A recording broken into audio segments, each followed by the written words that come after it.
دیتے ہیں۔ آپ نے وہ پانی ہاتھ میں لیا ہوا گھوڑے کے آگے کیا، گھوڑے نے بھی، کیونکہ وہ سواری تھی وفا کے تاجدار کی، گھوڑے نے بھی اپنا منہ پھیر دیا۔ گھوڑے نے کہا اگرچہ جانور ضرور ہوں لیکن ہوں اہل بیت کے خاندان کے ساتھ وابستہ، یہ نہیں ہو سکتا کہ میں پانی پی لوں اور پیاسا آپ رہ جائیں، نبی کا خاندان پیاسا رہ جائے۔ آپ جب میدان کے اندر لیتے ہیں، حضرت سیدنا امام علیہ امام حسین علیہ السلام سے آپ نے ایک جملہ کہا، آپ نے کہا یا حسین زندگی رب نے عطا فرمائی تھی، زندگی میرے رب نے عطا فرمائی تھی، لیکن میں نے کوشش کی آپ پر قربان کرنے کی۔ یا حسین ایک التجا ہے، یا حسین ایک ہی التجا ہے، التجا فقط اتنی ہے، میں نے ہمیشہ ہر موقع پر آپ کو آقا کہا، میں نے مسجد میں آپ کو آقا کہا، میں نے گھر میں آپ کو آقا کہا، میں نے میدان جہاد کے اندر آپ کو آقا کہا، ایک بار آپ بھی فرما دیں کہ تو میرا غلام ہے۔ اس بات کی مٹھاس اپنے دلوں کے اندر محسوس کریں۔ میرے پاک نبی جب شب معراج پر گئے، اللہ پاک نے فرمایا اے محمد صلی اللہ علیہ وآلہ وسلم کیا لے کر آئے تھے؟ عرض کی یا باری تعالیٰ میں وہ لے کر آیا ہوں جو تیرے پاس نہیں ہے۔ غور کریں، پاک نبی نے فرمایا یا اللہ میں وہ لے کر آیا ہوں جو تیرے پاس نہیں ہے۔ فرمایا کیا لے کر آئے ہو؟ عرض کی یا باری تعالیٰ میں آج سے لے کر آیا ہوں تو آج سے پاک ہے، تو وحدہ لا شریک ہے، تمام شانیں تیرے لیے ہیں، سجود تیرے لیے ہیں، عبادات تیرے لیے ہیں، لائق سجدہ تو ہے۔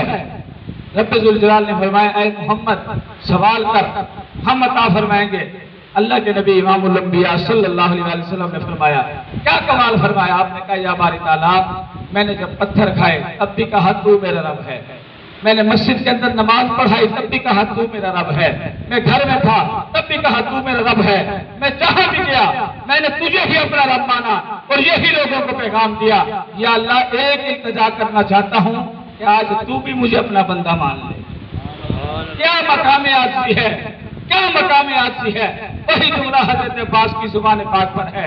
عرض کیا آقا میں نے ساری زندگی آپ کو اپنا امام مانا، سردار مانا، آپ کو میں نے امام مانا، التجا کرتا ہوں کہ مجھے آپ اپنا غلام تو کہہ دیں۔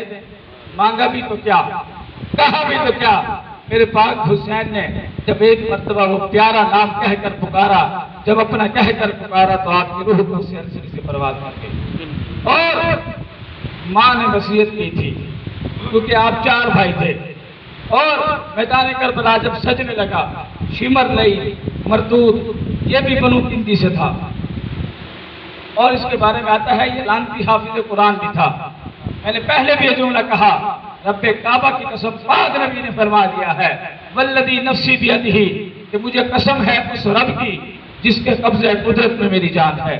پاک نبی نے فرما دیا لا ینفع عبدا عملہ کسی بندے کا کوئی عمل فائدہ نہیں دے گا، نمازی کو اس کی نماز فائدہ نہیں دے گی، حاجی کو اس کا حج فائدہ نہیں دے گا، قرآن کے قاری کو اس کی تلاوت فائدہ نہیں دے گی، مجاہد کو اس کا جہاد فائدہ نہیں دے گا، متقی کو اس کا تقوی فائدہ نہیں دے گا، نیکوکار کو اس کی نیکیاں فائدہ نہیں دے گی۔ یا رسول اللہ پھر کیا فائدہ دے گا؟ پاک نبی نے فرمایا الا بمعرفۃ حقنا جب تک وہ میرا حق نہ پہچانے، میری آل کا حق نہ پہچانے، رب کو عبادت قبول نہیں فرمائے گا۔ لشکر یزید کے اندر حافظ بھی تھے، عالم بھی تھے، علم والے بھی تھے، نمازی بھی تھے، لیکن حسین کی محبت سے خالی تھے، قیامت تک کے لیے لعنت کے مستحق کر دیے گئے۔ شمر نے چونکہ خاندان کا رشتہ تھا، اس نے امان نامہ لکھوایا ابن زیاد سے، اور امان نامہ لکھ کر بھیجا اور کہا تم چاروں آ سکتے ہو، زندگی بھی ملے گی، زندگی کی نعمتیں بھی ملیں گی، جاگیریں بھی ملیں گی، عہدے بھی ملیں گے، سب کچھ ملے گا، لیکن حسین ابن علی کو چھوڑ دو۔ جب ان کے پاس یہ امان نامہ آیا تو رب کعبہ کی قسم بغیر سوچے بغیر دیر کیے پھاڑا، اور پھاڑ کر جو لے کر آیا تھا قاصد اس کو کہا ہمیں زندگی کی ضرورت نہیں، زندگی کی نعمتوں کی ضرورت نہیں، ہمیں وہ موت قبول ہے جو حسین ابن علی کی طرف سے مل رہی، ہمیں تو کون سی زندگی کی لالچ دیتا ہے؟ زندگی تو وہ ہے جس کا رب نے وعدہ کیا ہے، رب نے اعلان فرما دیا ہے کہ شہید زندہ ہے، شہید زندہ ہے۔ پانی پینے والے تھے مر گئے، فنا ہو گئے، نام و نشان مٹ گیا، پیاسوں کا نام آج بھی جاری ہے۔ چند لمحے گزرے، آپ نے دودھ کی سبیل نوش فرمائی، اس کے نام پر چلی، اس کے نام پر چلی۔ اور آپ کل دیکھیے گا پورا ملک، پوری دنیا منتیں کر کر کے وہ پانی پلائیں گے، دودھ پلائیں گے، کھانے پکائیں گے، کس کے نام پر؟ حضرت مولا حسین کے نام پر، اہل بیت خاندان کے نام پر۔ رب کعبہ کی قسم، یہ کتنی بڑی صداقت کی دلیل ہے۔ وہ شاعر نے، علامہ اقبال نے کیا کہا تھا؟ عجب لڑی کہ جنگ ہے حسین نے یزید سے، پھر اس سے بڑھ کے جیت کیا؟ یزید تھا، حسین ہے۔ اور واہ حسین حد ہی نہیں، تیرے انتقام کی لفظ یزید کو کالی سے بدتر بنا دیا، کالی سے بدتر بنا دیا۔ تو انہوں نے امان نامہ پھاڑ دیا، ماں نے وصیت کی تھی۔ اور بیٹوں کے نام بھی سن لیں، حضرت عباس کے جو 3 بھائی ہیں، ایک کا نام ہے حضرت عثمان بن علی، ایک کا نام ہے حضرت عبداللہ بن علی، ایک کا نام ہے حضرت عمر بن علی۔ اچھا، آپ میں سے کتنے افراد ہیں جو اپنے بچوں کے نام دشمنوں کے نام پر رکھتے ہیں؟ 3 آئے، 14 صدیاں بیت گئی، آج بھی جب زمانے کے اندر بے شمار نئی چیزیں آ گئی، زمانے کے اندر مجبوری آ گئی، 14 صدیوں کے بعد آپ دشمن کے نام پر نام رکھنا پسند نہیں کرتے۔ حضرت علی نے جن کے نام پر نام بچوں کے رکھے، یہ نام گواہی دے رہے ہیں دشمنی نہیں تھی، آپس میں پیار تھا، الفت تھی۔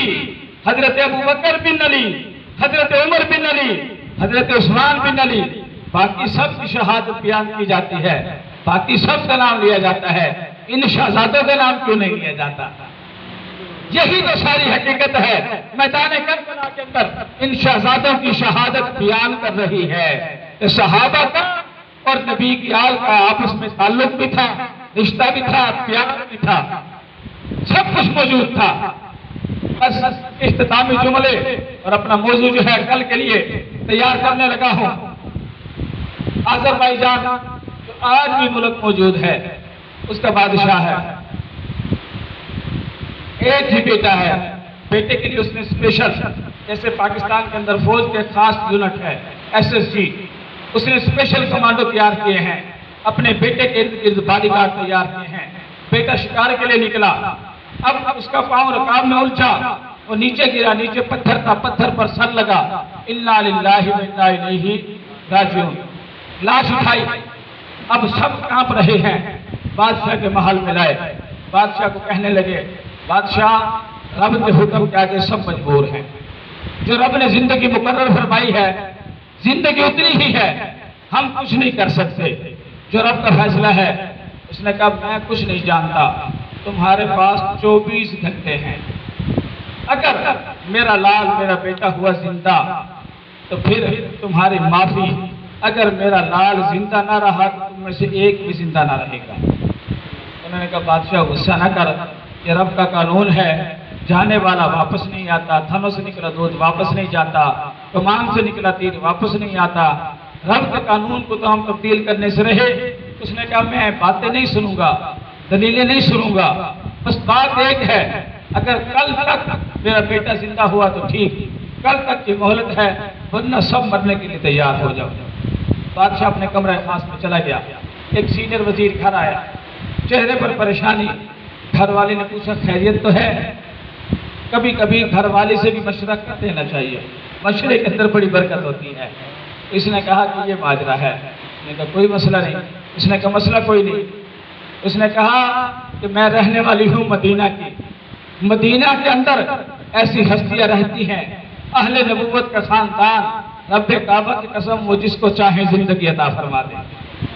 اس نے کہا وہاں مدینہ 7 دن کی مسافت، اس نے کہا اس مسافت کو چھوڑ تو دل سے ایک بار یا علی کہہ کر تو دیکھ، ان کے خاندان کو پکار کر تو دیکھ، پھر اندازہ ہوگا وہ کتنا لجپال گھرانہ ہے۔ اب وہ کہتے ہیں ڈوبتے کو تنکے کا سہارا۔ اب اس نے سوچ بچار چھوڑی، اس نے نبی کے خاندان کو پکارنا شروع کیا۔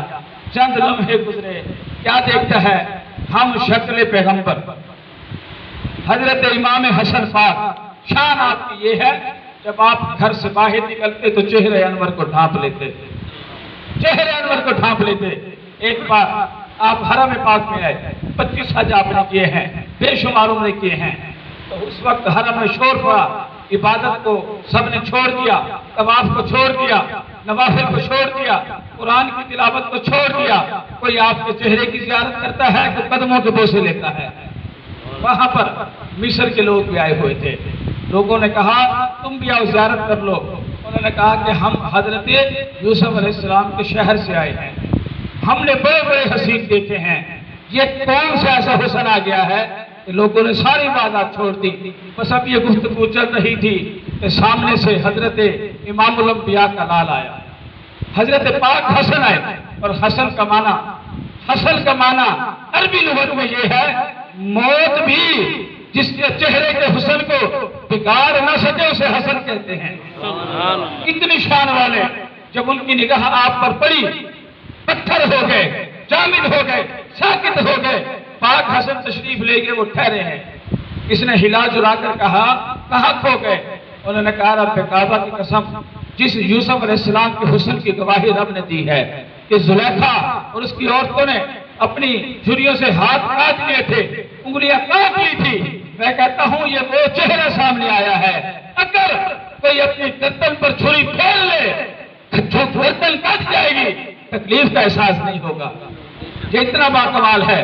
جب اس نے سیدنا امام حسن کو دیکھا، اس نے کہا میرے آقا آپ کون ہیں؟ آپ نے فرمایا میں وہی ہوں جسے تو نے یاد کیا ہے، خاندان نبوت کا فرد ہوں۔ اس نے کہا بادشاہ نے عجیب شرط رکھ دی ہے۔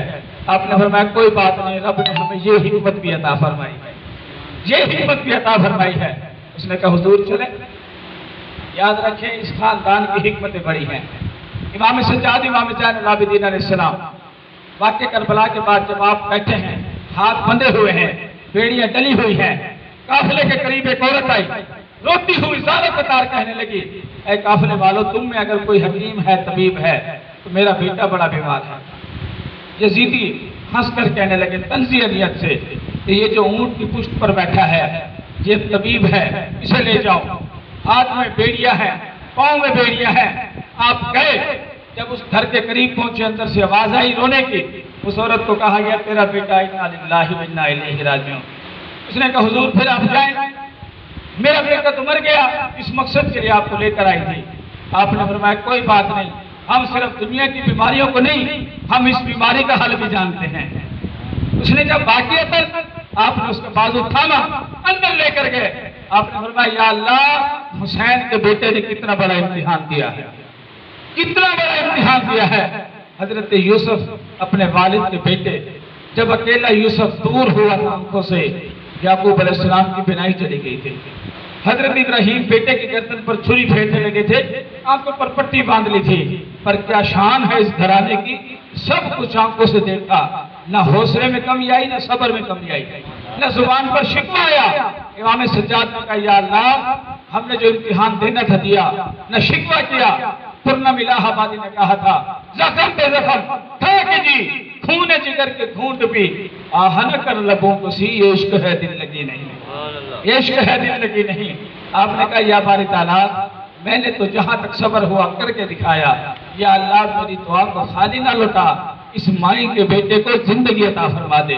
غیب سے آواز آئی اے فرشتوں کتنا بڑا امتحان دیا ہے حسین کے بیٹے نے، جو یہ کہتا ہے کر دو ہم اپنا حکم تبدیل کر دیں گے، اس خاندان کی التجا واپس نہیں کریں گے۔ یہ وہ گھرانہ ہے، یہ وہ شان والا گھرانہ ہے۔ آپ تشریف لائے، آپ نے دعا کی، رب نے بادشاہ کے بیٹے کو زندہ فرما دیا۔ بادشاہ نے کہا اگر میں آپ کو کہوں کہ آپ یہ بادشاہت لے لیں، آپ کو اس کی ضرورت کوئی نہیں۔